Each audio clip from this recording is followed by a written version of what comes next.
என்ன மாப்ள சொல்றீங்க? இப்ப குழந்தை எங்க இருக்கா? நல்ல நேரத்துக்கு நான் அவள வழியில பார்த்ததால, நான் உடனே விஜய் பிரதருக்கு ஃபோன் பண்ணி சொன்னேன். அவரு வந்து வீட்டுக்கு கூட்டிட்டு போயிட்டாரு அத்த. பாவம். அம்முவும் எங்கள மாதிரியே நீயும் அவங்க அப்பாவும் தான் கல்யாணம் பண்ணிக்கணும். நீ தான் அவளுக்கு அம்மாவா வரணும்னு ஆசைப்பட்டிருப்பா போல. இப்ப இந்த விஷயம் எல்லாம் தெரிய வந்து, அத தாங்கிக்க முடியாம தான் உன்கிட்ட இத பத்தி பேசுறதுக்காக வீட்ல யார்கிட்டயும் சொல்லாம தனியா கிளம்பி வந்திருக்கான். பாத்தியாடி? நீ பண்ற விஷயத்தினால எத்தன பேர் கஷ்டப்படுறாங்கன்னு பாத்தியா? ஏதோ கடவுள் புண்ணியத்துல குழந்தை மாப்பிள்ளை கண்ணுல பட்டுச்சு. ஒருவேளை குழந்தை எங்கேயாவது தொலைஞ்சு போயிருந்தா என்ன பண்ணிருக்க முடியும் சொல்லு? நீ எடுத்த ஒரு முடிவுனால இங்க எத்தன பேர் அழ வேண்டியதா இருக்கு பாரு.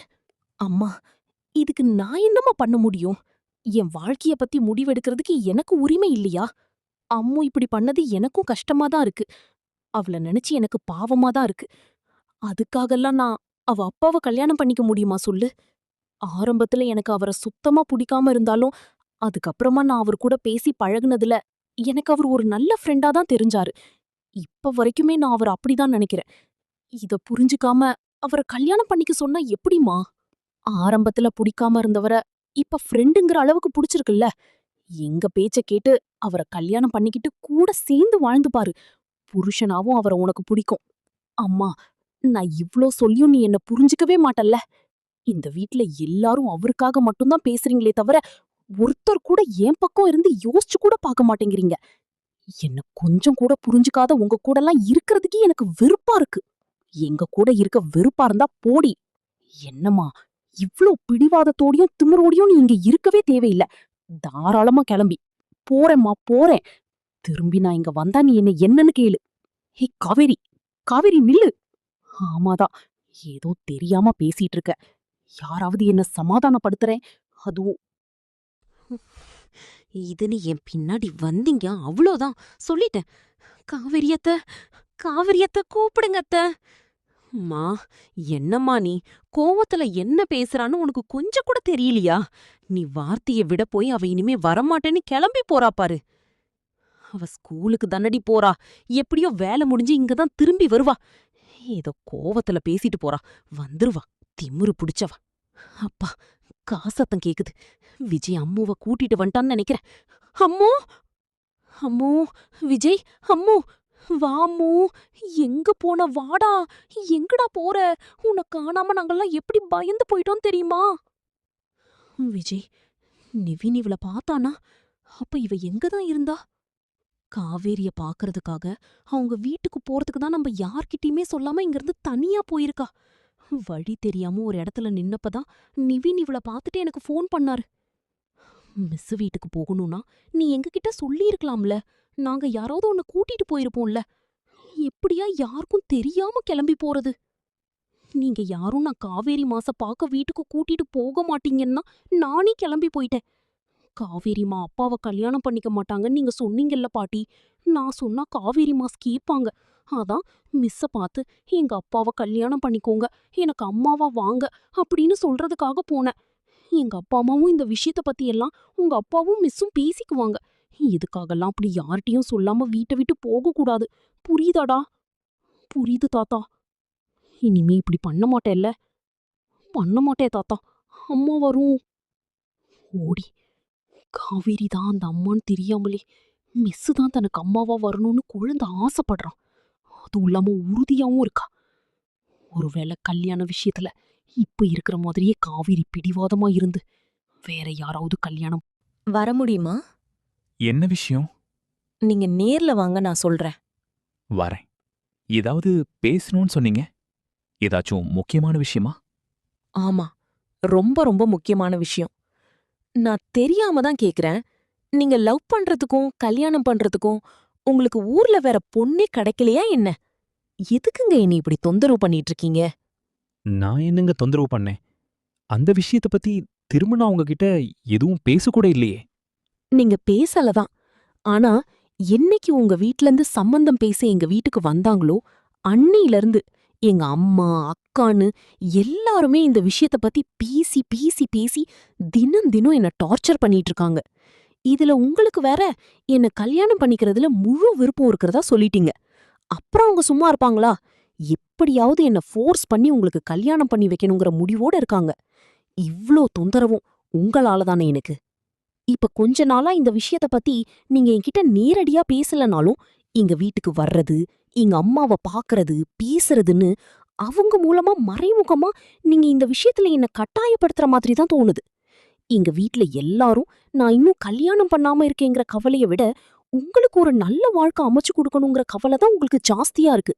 அதான் எப்படியாவது என்ன உங்களுக்கு கல்யாணம் பண்ணி வைக்கணும்னு ஆனாளுக்கு அப்படியே துடிக்கிறாங்க. நீங்களும் அதுக்கேத்த மாதிரி தான் நடந்துக்கிறீங்க. நீங்க ஒரு கல்யாணம் பண்ணிக்கோங்கன்னு நானே உங்களுக்கு பொண்ணு பார்த்தா, பாக்குற பொண்ணெல்லாம் புடிக்கல, வேணாங்கறீங்க.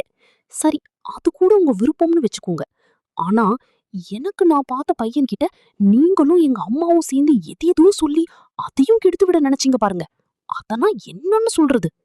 இதெல்லாம் பத்தாதுன்னு இன்னைக்கு புதுசா உங்க குழந்தைய வச்சு வேற ஏதோ டிராமா பண்ணிருக்கீங்க. நிவின் வந்து எல்லாத்தையும் சொன்னாரு. என்ன நடந்தாலும் நான் உங்கள கல்யாணம் பண்ணிக்க மாட்டேன்னு சொன்ன விஷயம் எப்படியோ உங்க குழந்தைக்கு தெரிஞ்சு, இந்த விஷயத்துல என்ன கன்வின்ஸ் பண்றதுக்காக தான் அம்மு என்ன தேடி வந்ததா சொன்னாரு.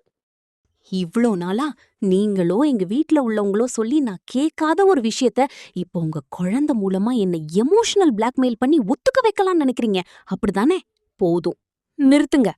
என் குழந்தை யாருக்கும் தெரியாம வீட்டை விட்டு கிளம்பி போனதையே தாங்கிக்க முடியாம இருக்கேன்.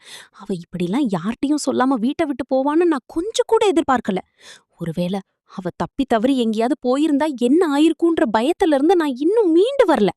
இதுல நான் குழந்தைய வச்சு டிராமா பண்றேன் அது இதுன்னெல்லாம் சொல்லி என்ன கஷ்டப்படுத்தாதீங்க. இப்ப என்னங்க உங்களுக்கு? எந்த விதத்திலயும் நான் உங்களை டார்ச்சர் பண்ணக்கூடாது, அவ்வளவுதானேங்க? சரி, இனி தெரியாத தனமா கூட இந்த விஷயத்த பத்தி உங்ககிட்டயோ இல்ல உங்க வீட்டு ஆளுங்க கிட்டயோ நானோ இல்ல என் ஃபேமிலிய சேர்ந்தவங்களோ யாருமே பேச மாட்டோம். இனி என்னாலயும் சரி, என் குழந்தையாலயும் சரி, உங்களுக்கு இனிமே எந்த தொந்தரவும் இருக்காது. இது வரைக்கும் எங்களால நீங்க பட்ட கஷ்டத்துக்கெல்லாம் எங்களை மன்னிச்சிருங்க. Good bye. Good morning. Sit down. Kavya, present miss. Prema, present miss. Shivani, present. Prateeksha, present. Vedant, Sairatna, yes miss. Kaveri, miss. Comedy option. உட்கார். இனி என்னாலையும் சரி, என் குழந்தையாலையும் சரி, உங்களுக்கு இனிமே எந்த தொந்தரவும் இருக்காது.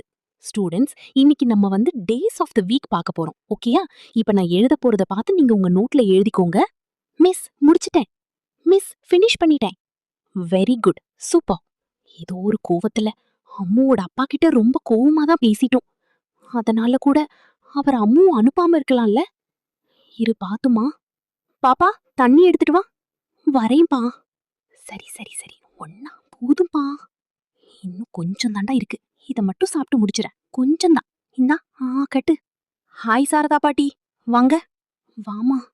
வாங்கம்மா, உட்காருமா. வாங்க, நல்லா இருக்கேன். நல்லா இருக்கீங்களா? நல்லா இருக்கியா? நல்லா இருக்கேங்கய்யா. வணக்கம். உட்காருங்க. நல்லா இருக்கேன். நல்லா இருக்கேன் தாத்தா. அம்மா. சாதா பாட்டி நடந்ததெல்லாம் நிவின் வந்து சொன்னாரு. எங்களுக்கு அதை கேட்டதும் ரொம்ப கஷ்டமாயிடுச்சு. அம்மாவும் அம்மாவும் உடனே பார்க்கணும்னு சொல்லிட்டாங்க. அதான் கிளம்பி வந்தோம். நீ சின்ன குழந்தை தானே, இப்படியெல்லாம் சொல்லாம கொள்ளாம வீட்டை விட்டு வரலாமா? நான் உங்க வீட்டுக்கு தான் பாட்டி வந்தேன்.